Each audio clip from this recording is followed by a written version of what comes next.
Të premten, në sheshin Skënderbej, u mbajt një protestë e thirrur nga organizata e veteranëve të UÇK-s me pjesëmarrje nga Shqipëria, Kosova, Maqedonia e Veriut dhe gjithë diaspora shqiptare.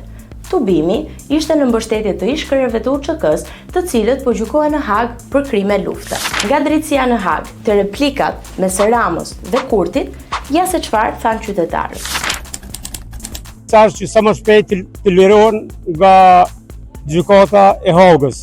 Ata mbohen padrejtësisht. Dhe japi mesazh gjykatës së Hagës të lirojnë sa më shpejt sepse po mbahen padrejtësisht në burg. Po mbahen padrejtësisht në gjykatë. Mesazhi i gjithë luftarëve është që sa më shpejt të lirohen burrat, të cilët padrejtësisht po na mbahen në gjykatën speciale. Janë 5 vite që po zgjat gjykimi i padrejtë. Qeveria shërbëtare e Kosovës kanë luftuar vetëm për liritë të Kosovës dhe në asnjë arsye tjetër. Po që në Haga nuk ban lëvizje në këtë kërkesa tonë, atëherë protestat do të vazhdojnë. Dhe po duket se po ka shumë e ma shumë njerëz që po bashkohen rreth këtyre protestave për mi kthy ata 4 persona që janë të marrë pa drejt në Hagë. Nuk janë të mira, po besojnë të ardhmen do të rregullohen patjetër. Besoj që është fatkeqësi.